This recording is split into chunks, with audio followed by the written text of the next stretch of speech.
سپېڅلي خدای په نامه چې خالق دغه یو ټول د خلایق دی. پنځموال بختور دي چې نن د داسې یو چا د نمانځنې تابع لري چې د پښتانه لیکوالو د سرلار له هغو دی. داسې څوک نمانځي چې د دکتور ښکلي د اوبه خلکو له لومړیو هغو دی. یو داسې څوک نمانځي چې د دې ټولنې د یو عاطفي الګو او ارزښت په توګه راڅرګند دی. موږ درته ویلی شو چې پښتانه نه یوازې دا چې له مرګ وروسته نمانځنې کوي، دا دی د ژوندیو قدر هم کوي. خو موږ ویلی شو چې موږ د خپل شګې چاغولی شو ترې زر وباسو. استاد صمیم له همدې شګو هغه ذات دی چې د پښتانه د ادب د فصلو ګاډه ترې جوړه ده. پنځونه هوډ لري چې د پښتو ادب او د دې ټولنې سترې څټې ونمانځي. په همدې خاطر مو دغه ناسته برابره کړې ده چې د پښتو ادب حقدار لیکوال استاد محمد اسیب صمیم نن ونمانځو.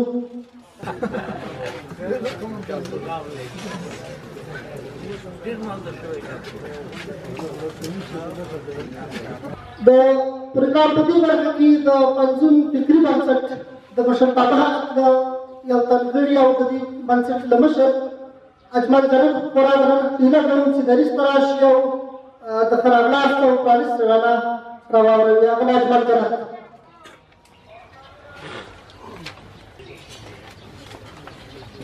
د کامې ولسوالۍ د بېلابېلو سیمو مشرانو، لیکوالو، شاعرانو او نورو راغلو مېلمنو، تاسو ټولو ته د قدرمن استاد او حقدار استاد محمد اسیب صمیم صاحب منځغونډې ته ښه راغلاست ورکړی وایو. ستاسې قدمونه زموږ لیمه طبعا انسان چې له ځان نه پر لویو هستیو غږېږي وارخطا کېږي به هم لفظونه به هم ترېنه خوړل کېږي او تاثیر لاندې به هم راځي.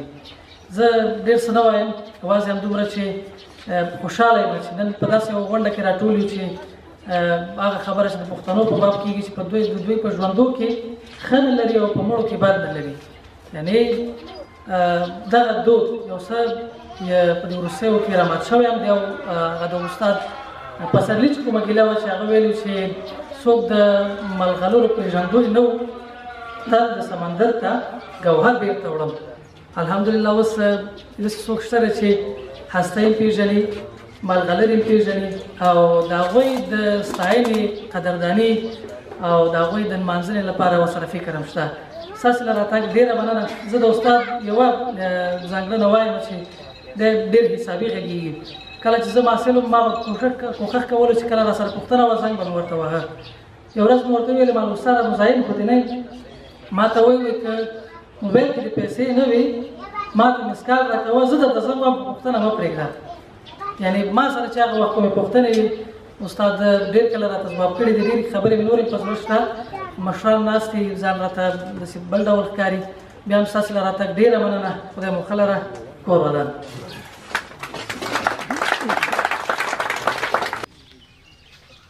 بسم الله الرحمن الرحیم. ټولو درنو معزز مشرانو ته سلام او ښه راغلاست وایم. زما خوږو ملګرو ته، ټولو ځوانانو ته، د غونډې ټولو ګډونوالو ته په دې هیله چې ټول ښه اوسئ. خدای مو ښه لره. دوست عبدالوکیل اکرم یوسفزي پیام یا لنډه مقاله د درانه استاد صمیم صاحب په اړه ده. چون چې دا مسافر دی نو په موږ یې حق و چې موږ یې دلته د هغې غږ در ورسوو. استاد یو مهربان او بې نهایته خوږ او فاضل انسان دی. زه په استاد د علمي لیکلو بس نه لرم. ما له استاده څه زده کړي او څه یې راښودلي، غواړم په هغه څه یې ولیکم. لومړی خو زه د پنځون له ملګرو او شازلمو مننه کوم چې د درناوي لپاره یې تاسې خواږه رابللي یاست. د استاد درناوي لپاره یې تاسې خواږه رابللي یاست. دویم ستاسې راتګ ته هرکلی وایم. نور راسم خپلې کیسې ته راځم. د محترم پلار مرحوم سمیع الله خان زما د مورنۍ نیکه مرحوم صاحبزاده امیر حیات الله مراد د ښوونځي ټولګیوالو کله چې دوی دواړه د وخت د مروجه ښوونځیو فارغېږي مرحومین د پوهنې خدمتګاران کېږي. دواړه په معارف کې کار کوي. مرحوم مدیر صاحب تر پایه په معارف کې پاتې کېږي. خو نیکه مې بیا کړي او پراختیا وزارت ته مخه کوي. په روزګان، بدخشان، لغمان او نور ولایتو کې د پراختیايي پروژو امر کېږي او د سترې پروژې لکه د لغمان د نهر کریم پروژه او نورې ترسره کوي. خو خبره د دې مرحومینو د دوستۍ او ملګرتیا وه. د ژوند تر پایه همدومره خواږه او نږدې پاتې شوي دي. موږ تر ډېره وخته فکر کولو چې دوی ورونه دي. تر ډېره وخته موږ استاذ ته ګل لالا ویل، ځکه زما مشر ماما مطیع الله مراد استاذ ته اوس هم ګل لالا وایي. خبره د مدیر صاحب وه. موږ د انقلاب د یتیمې بېرحمۍ څپېړې وبخلو. یتیمان شول او ما او اجمل جان ته کله هم مرحوم مدیر صاحب په نوم غږ نه دی کړی. موږ یې په تخلص یادولو او غوښتل یې چې موږ وهڅوي او تشویق مو کړي. دومره مینه یې راکوله چې موږ یې ځان پورې پورورې بولو او تل یې دعاګانو کې یادوو. رب دې مرحومین وبخي. کله چې موږ لږ راستر شو، ګران او ټولمنلي استاد مو پل په پل څارلی دی او ترې مو د زده کړې هڅه کړې ده. زه حقوق او سیاسي پوهنو له پوهنځي فارغ یم. په پوهنتون کې د استاذ زده کوونکی وم او دا بدمرغي مې په نصیب ده، خو د لیک، شعر، کلام، اخبار لیکنه، سرلیک لیکنه او نور مې مستقیما د خپل درانه استاذ سمیم صاحب څخه زده کړي دي. هر ځل چې ورسره ناست یم تر خړوبه شوی یم، خو ما او سرې سترګې ترې راپاڅېدلی یم. او هر کله چې مې له استازه پوښتنه کړې ده، یو لیکچر یې راته په خوږه او مهربانه ژبه راکړی دی. استاذ که ګام په ګام د خوشحال بابا سره تللی دی، په هر ګام کې د ځان سره نوی کور هم راجګ کړی دی. استاذ که د خپل سیاسي لیدلوري په فلزلال قرآن کې لیدلی دی، خو د عدم تشدد د ستر سالار پاچاخان ترحم او مینه هم لري. او دی د عدم تشدد د سپېڅلې لارې یو واقعي خدایي خدمتګار دی. استاذ محترم د افراط او تفریط ترمنځ د منځلارې یو ستره بېلګه ده. استاذ که د پوهنتون او علومو اکاډمۍ یو نومیالی قدر دی، خو په کلي او ولس کې یو ډېر محبوب ولسي شخصیت هم دی.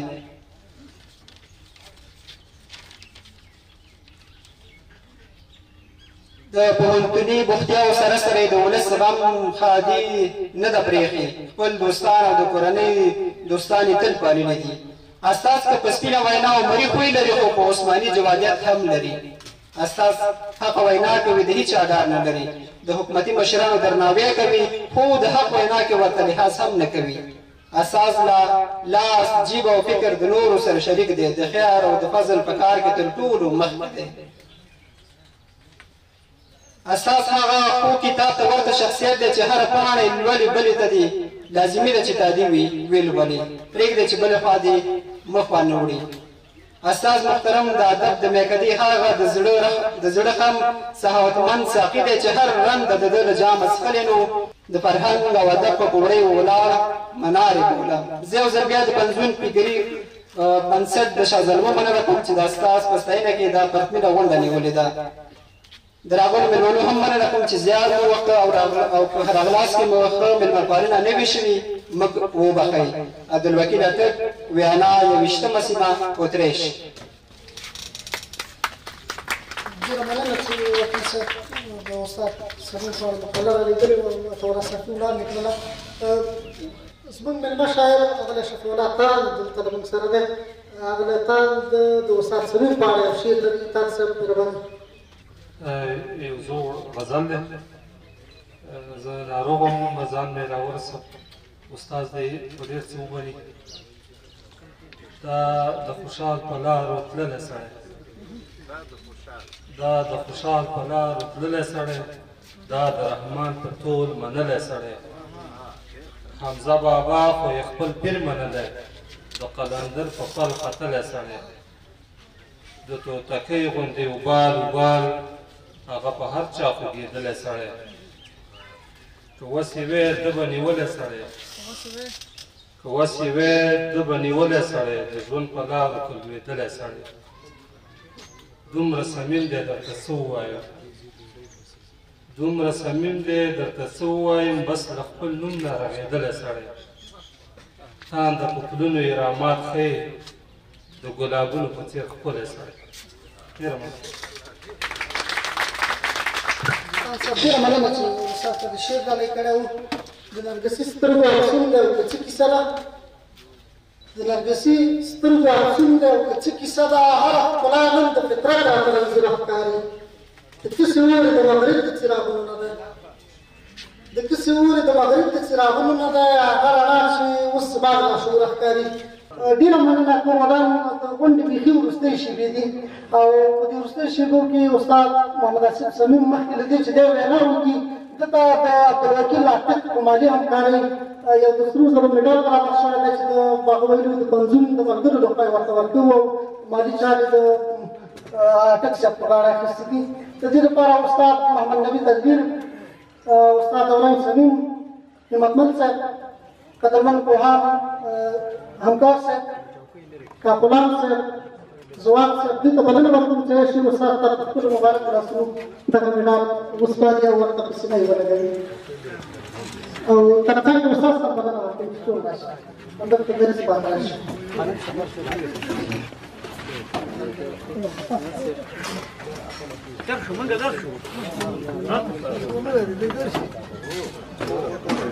د کامو ولسوالۍ د ملکیانو د شورا مشر ډاکټر صاحب قاسم ته بلنه ورکوم چې دغه د رجسټرۍ شو دغه د مډال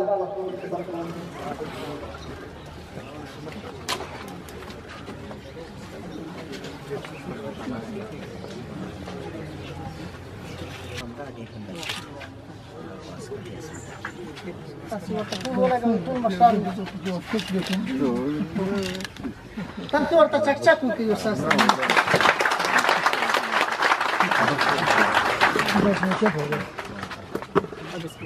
No, da tranquilo.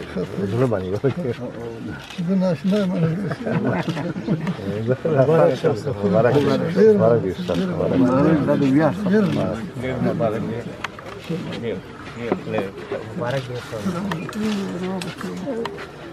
د ټولو مشرانو ډېره مننه کور ودان تکلیف شي استاد ته مډال ولګوي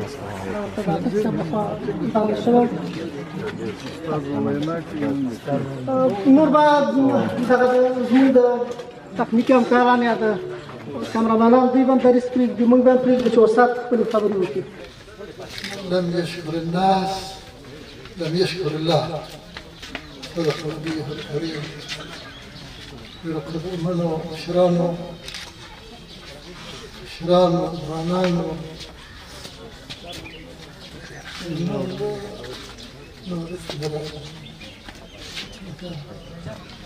زما د احساساتو ترجماني هغه څوک کولی شي چې ځان په همداسې حالت کې وویني